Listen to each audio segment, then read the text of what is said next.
Olá pessoal, Guilherme do Grupo da Família, Escola de Evangelização da Casa FEEGO. Mais uma vez com vocês, obrigado por estarem aqui. Vamos continuar o nosso estudo a propósito do livro Meu Pequeno Evangelho, da Turma da Mônica. Dessa vez eu faço a parte introdutória e daqui a pouquinho o nosso amigo Rômulo vem trazendo as reflexões também, trazendo alguma leitura. E o tema de hoje é o capítulo Amar os Pais. As crianças vinham contando histórias que as agradavam. E agora o André pediu, conta alguma coisa que não agradou vocês. E aí elas vão contar, por exemplo, a Magali, que os pais não a deixam comer de madrugada. O Cascão, que os pais pedem para ele lavar a mão. E o Cebolinha falando, então tanto quanto indignado, que os pais falam para ele acordar cedo, mesmo nas férias. E o André vai explicar sobre o mandamento de honrar pai e mãe. Que Jesus ensinou isso, relembrando que Moisés já tinha falado, né? A gente sabe que esse mandamento ele já é um mandamento que está lá no Antigo Testamento, no próprio Decálogo de Moisés. E que todos devemos amar o pai e mãe, porque isso é a consequência da lei de amor e caridade. É uma simples consequência dessa lei, que se a gente deve amar todos, a gente deve começar pelos mais próximos da gente. E André continua a historinha, e essa história nos remete ao capítulo 14 do Evangelho segundo o Espiritismo, item 1 a 9.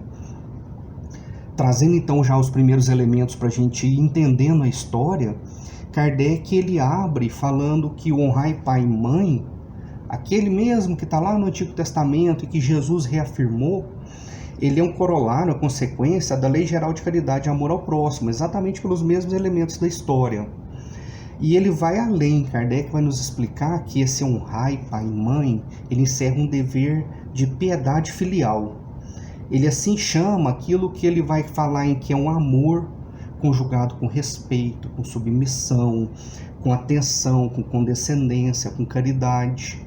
Já nos indicar que a prática do honrar pai e mãe, ela não está apenas naquele acolhimento material ao final da vida dos pais que não têm o próprio sustento, mas do dia a dia, de escutar uma história, ainda que repetida, com atenção que os nossos pais, um tanto quanto idosos, já nos contam, de celebrar as pequenas vitórias, de conseguir participar de um Zoom, de um Google Meet, de uma reunião, de a gente estar lá junto com eles nessa época de distanciamento social e participar dessas pequenas conquistas que de repente para a gente é algo banal, mas para eles os entraves tecnológicos são tão grandes, né?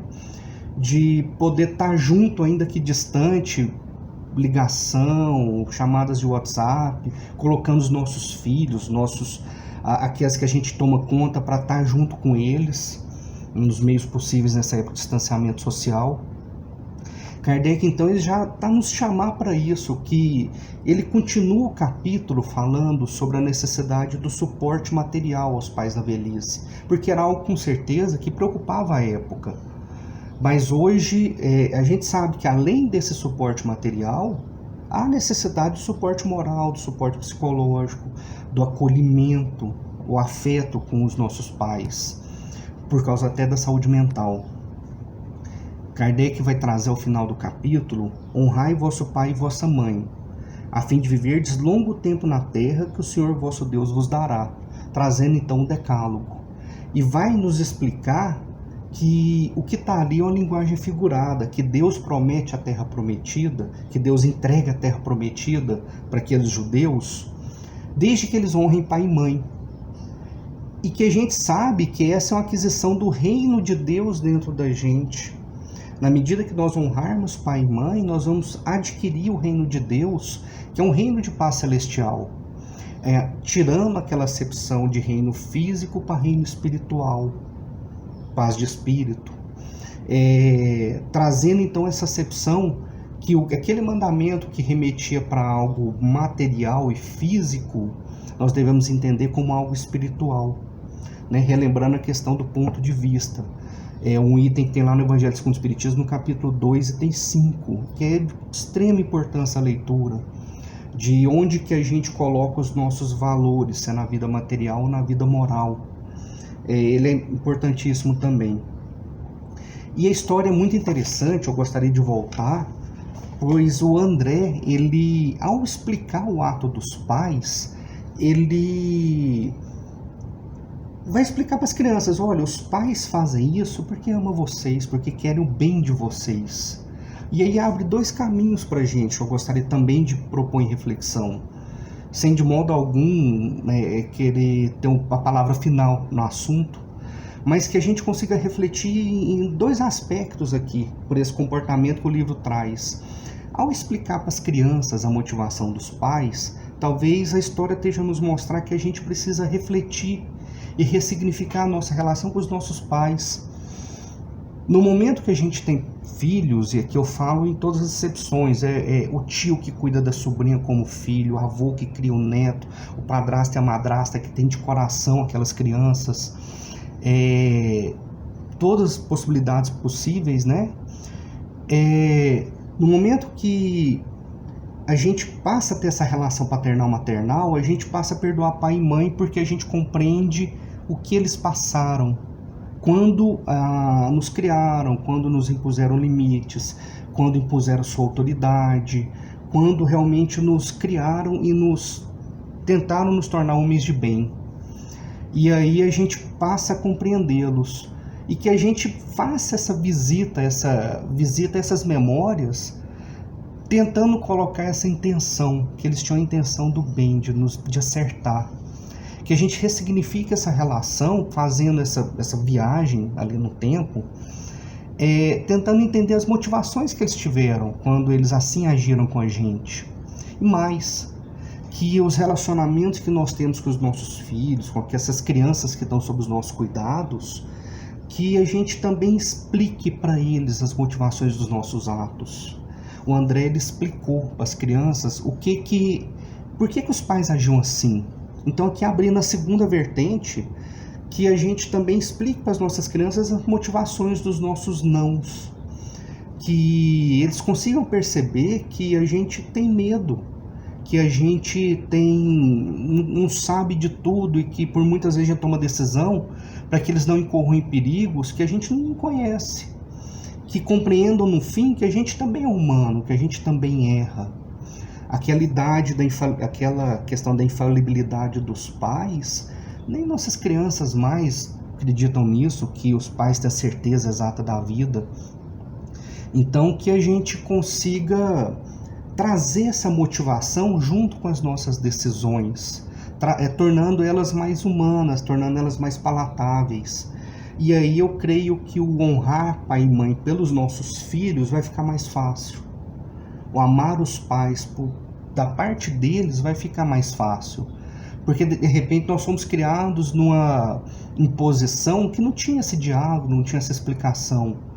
E talvez essa geração nova esteja nos exigir um comportamento diferente, um modo de ser diferente, de agir, e que talvez a gente deva compartilhar com eles.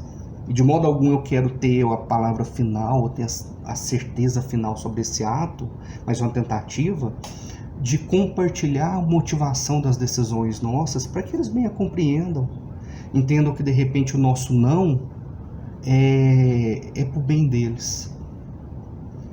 Agradeço demais vocês terem chegado até aqui. Nosso amigo Rômulo continua com a nossa explicação, continua com o aprofundamento do tema.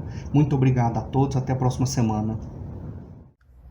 Olá pessoal, hoje nós vamos dar sequência aí falando a respeito de uma importante passagem do nosso Evangelho, que é exatamente de honrar pai e mãe. E como já bem dito pelo nosso colega Guilherme, na prática honrar pai e mãe pressupõe muito mais do que simplesmente respeitá-los. Há uma necessidade de zelo, afeto, dedicação para além do meramente necessário. E isso acaba envolvendo o que nós já conversávamos na última semana sobre a piedade, no sentido de entender que as limitações, as dificuldades pelas quais os pais acabam passando no decorrer da vida também pressupõem uma imensa responsabilidade da nossa parte no zelo e no cuidado com isso. Como a gente está aqui tratando no grupo da família, aqui nós é que somos aqueles que obviamente serão alvo dessa honra e desse respeito por parte das crianças, assim como nós temos esse mesmo dever para com os nossos pais. E claro que isso vai estar muito associado à maneira como nós procedemos para com os nossos pais, vai ficar muito evidente àqueles que na verdade estão vindo na sequência. Eu me lembro de um amigo me falar certa vez que ele levava os filhos, na verdade, para visitar os avós, mesmo tendo uma dificuldade imensa, especialmente com a família da esposa naqueles anos, mas ele fazia questão de levar, porque na prática ele sabia também que no futuro ele seria visitado, desde que ele criasse esse bom hábito de realmente levar, para que pudesse identificar e a criança aos poucos ir percebendo a importância de você estar na presença, de honrar aqueles que vieram antes na sequência. É uma tradição extremamente já antiga e que aos poucos, como tudo nesse nosso mundo moderno, vai se tornando um tanto fluido, vai se perdendo essas características tradicionais, mas especialmente essa é uma que merece a nossa atenção e o nosso zelo, para que a gente possa transmitir isso como uma herança, para que os mais jovens compreendam que aqueles que vieram por antecedência têm condições, obviamente, por experiência nessa existência, de alicerçar certos valores e identificar coisas importantes a serem feitas nesse mundo. Não que sempre tenham mais razão, não que nós tenhamos mais razão. Muitas vezes nós confundimos também essa honra e esse respeito, esse zelo para conosco, com concordar com tudo aquilo que nós queremos que seja feito, da maneira como nós queremos que seja feito. Porque eu fui criado assim, então meu filho também deve ser assim. Esse é um cuidado que nós devemos primar nesse momento, para também, sob a luz da doutrina espírita, identificar que cada vez efetivamente, como uma obra já antiga, escrita no meio espírita, nossos filhos são espíritos, e cada vez fica muito claro quão diferentes são as aptidões que trazem consigo, que é impossível criar um da mesma forma que o outro.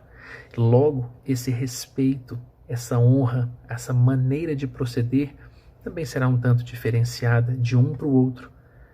E isso é preciso também, por parte de nós pais, uma certa sutileza, uma certa habilidade em perceber essas diferenças, para que nós não façamos as comparações e exijamos de um aquilo que somente o outro pode dar. Jesus conhecia bem essas realidades e considerava, por exemplo, ao contar a parábola do filho pródigo, que quando o filho mais novo sai, não há nenhuma reprimenda por parte do pai, não há nenhuma desonra naquela atitude. Por óbvio, era a necessidade do aprendizado e aquele filho tinha aquela necessidade naquele momento, daquela realização da sua construção psicoespiritual. Então, muitas vezes, aquilo que nós entendemos como falta de honra e respeito, muitas vezes é conveniente que nós, pais, também avaliemos se nós não estamos querendo mensurar, aquilo que eu quero, a forma como eu quero que meu filho haja e que ele deveria agir, porque eu penso que é a melhor e única forma de ser feita. Essa é uma reflexão extremamente importante e útil nos dias de hoje, para que nós possamos realmente tratar e educar os nossos filhos, sempre pensando se nós também somos exatamente o que nossos pais gostaríamos que nós fôssemos, ou não. E se não o for, não há, na verdade, nenhum engano, nenhum erro nesse sentido. Há apenas aqui uma perspectiva de maneira de cada um ser e proceder, com respeito, com educação e com amor. Basta lembrarmos, por exemplo, no capítulo 36 do livro Mensageiros, em que André Luiz narra a história em que Dona Isabel, que tinha o seu esposo recém-desencarnado, e ela cuidando dos 4 filhos, 3 meninas e um garoto.